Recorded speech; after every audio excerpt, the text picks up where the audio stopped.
এই সাদা ক্যানভাসটা দেখুন, একদম নিখুঁত, তাই না? এতে কোনো দাগ নেই, আঁচড় নেই। আমাদের জন্মটাও ঠিক এমনই হয়, একটা পোড়া কাগজের মতো। কিন্তু এই কালো দাগটা, এটা কে দিল? আমি নাকি অন্য কেউ? আমরা অনেকেই মনে করি আমাদের জীবনের ছবিটা আমরা নিজেরাই আঁকছি, কিন্তু একটু ভালো করে ভেবে দেখুন তো, আপনার জীবনের রংগুলো কি আসলেই আপনার বাছাই করা, নাকি সমাজ, পরিবার, পাশের বাড়ির আন্টির পছন্দ করা রং দিয়ে আপনি আপনার ক্যানভাস ভরিয়ে ফেলছেন? আজকের গল্পটা আপনার, আমার, আমাদের সবার। গল্পটার নাম আয়ান ও তার হারিয়ে যাওয়া রংধনু। মস্ত বড় লেকের পাশে ছোট্ট একটা শহর। সেই শহরে থাকতো আয়ান। আয়ান কোনো আহামরি নায়ক নয়, একদম সাধারণ একটা ছেলে, কিন্তু তার একটা বিশেষ ক্ষমতা ছিল। সে তার চারপাশের পৃথিবীকে নিজের মতো করে রাঙিয়ে নিতে জানত। আয়ান যখন ছোট ছিল, সে আকাশ আঁকতো সবুজ রঙের, আর গাছ আঁকতো নীল রঙের। কারণ তার মনে হতো গাছেরা আকাশের নিচে তাকিয়ে থাকে বলে আকাশের নীল রং শুষে নেয়, আর আকাশটা গাছের ছায়ায় সবুজ হয়ে যায়। কি অদ্ভুত সুন্দর চিন্তা, তাই না? তো সমস্যা হলো, তার এই জগৎটা বেশিক্ষণ টিকলো না। প্রথমবার সে যখন তার আঁকা ছবিটা স্কুলে শিক্ষককে দেখালো, শিক্ষক ভ্রু কুঁচকে বলল, কি এঁকেছো আয়ান? আকাশ কখনো সবুজ হয়? আকাশ হবে নীল, আর গাছ হবে সবুজ। নিয়ম মেনে ছবি আঁকতে শিখো। আয়ান অবাক হলো। সে তার রং পেন্সিল বাক্সের দিকে তাকালো। তার মনে হলো সবুজ রংটা যেন তার উপর রাগ করেছে। সে বাধ্য হয়ে নিজের কল্পনার সবুজ আকাশটাকে নীল রং দিয়ে ঢেকে দিল। শুরু হলো আপোষ করার পালা। আয়ান বড় হতে লাগলো। শুধু ছবির খাতায় নয়, আয়ান দেখলো তার জীবনের প্রতিটি পাতায় কেউ না কেউ কলম চালাচ্ছে। আয়ান চেয়েছিল গিটারিস্ট হতে। সুর তাকে পাগলের মতো টানতো। সে যখনই গিটারটা হাতে নিত, তার মনে হতো সে হাওয়ায় ভাসছে। কিন্তু তার বাবার এক বন্ধু এসে বলল, গান বাজনা দিয়ে কি পেট চলে? ইঞ্জিনিয়ারিং পড়ো, ভবিষ্যৎ উজ্জ্বল হবে। আয়ান তার শখের গিটারটা তুলে রাখলো আলমারির সবচেয়ে উঁচু তাকে। গিটারটার উপর জমতে শুরু করলো ধুলোর আস্ত। আর আয়ান তার কাঁধে তুলে নিল মোটা মোটা ফিজিক্স বইয়ের ব্যাগ। সময় গড়িয়ে গেল। আয়ান এখন অনেক বড়। সে একটা কর্পোরেট অফিসে চাকরি করে। ঝকঝকে ড্রেস পরে, গলায় টাই ঝোলায়। তাকে দেখতে খুব সফল মনে হয়। সবাই তাকে বলে, কি আয়ান, লাইফ তো সেট হয়ে গেছে। কিন্তু আয়ানের ভিতরে চিত্রটা কেমন ছিল জানেন? আসুন আয়ানের মনের ক্যানভাসটা একবার দেখি। এখানে এখন আর কোনো নির্দিষ্ট রং নেই। তার বস বলেছেন তোমাকে আরো অ্যাগ্রেসিভ হতে হবে, তাই সে মনের ক্যানভাসে মাখলো লাল রং।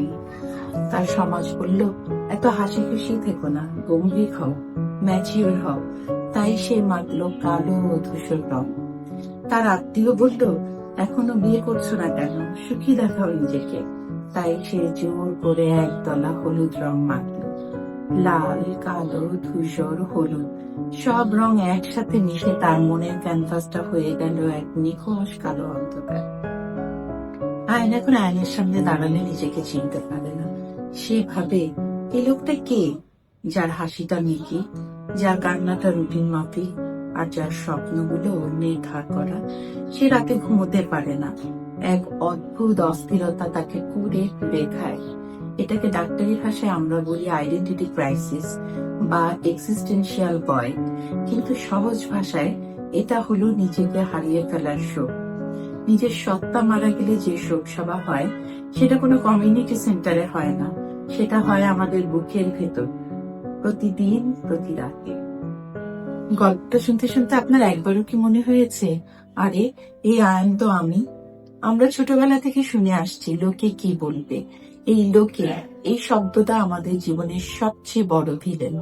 আমরা এমন পোশাক পরি যেটা ট্রেন্ডে আছে, কিন্তু যেটা পরে হয়তো আমরা আরাম পাই না। আমরা এমন ক্যারিয়ার বেছে নিই যেটা সম্মানজনক, কিন্তু যেটা আমাদের আত্মাকে শান্তি দেয় না। আমরা সোশ্যাল মিডিয়ায় এমন ছবি আপলোড করি যেটা দেখে লোকে ওয়াও বলবে, কিন্তু ছবি তোলার ঠিক আগ মুহূর্তে হয়তো আমরা কাঁদছিলাম। আপনি অন্যের পছন্দ মতো রং দিয়ে আপনার ক্যানভাসটা ভরাতে ভরাতে এখন সেখানে আপনার পছন্দের রং বসানোর জায়গা রাখেননি। এখন উপায়, পুরো ক্যানভাসটা কি নষ্ট হয়ে গেছে? না, মনের ক্যানভাসের একটা জাদুকরী বৈশিষ্ট্য হলো এতে ওভার রাইটিং করা যায়, অর্থাৎ নতুন রঙের প্রলেপ দেয়া যায়। আজ আমি আপনাদের 3টি সাইকোলজিক্যাল ফিল্টার শেখাবো, যেটা দিয়ে আপনি ওই অবাঞ্ছিত রঙগুলোকে পরিষ্কার করতে পারবেন। প্রথমেই নিজেকে প্রশ্ন করুন, আপনার যে টেনশন বা চাপটা এখন হচ্ছে, এটার উৎস কে? আপনি কি ডাক্তারি পড়তে চান কারণ আপনি মানুষকে সেবা দিতে ভালোবাসেন, নাকি আপনার বাবা চেয়েছেন তাই? যদি উত্তর বাবা হয়, তবে থামুন। অন্যের অপূর্ণ স্বপ্ন পূরণ করার দায় আপনি নিয়ে জন্মাননি।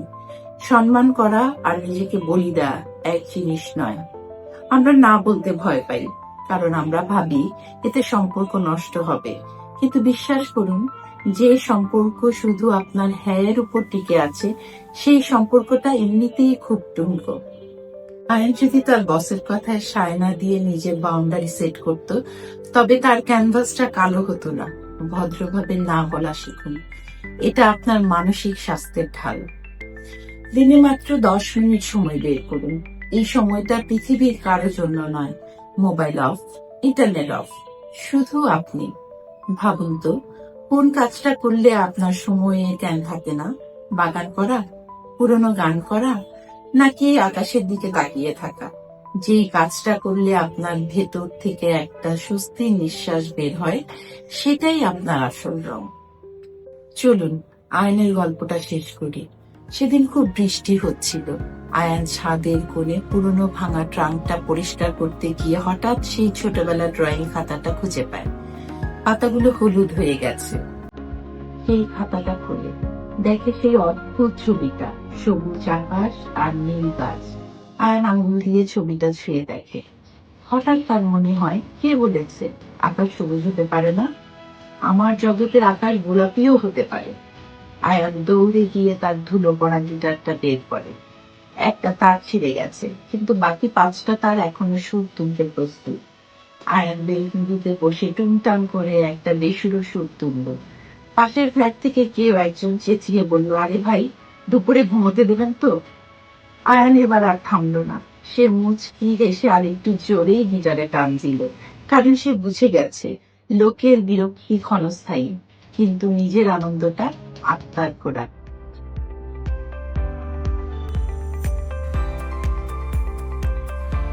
জীবনটা কোনো অঙ্ক খাতা নয় যে কাটাকাটি করলে কম নাম্বার পাবে।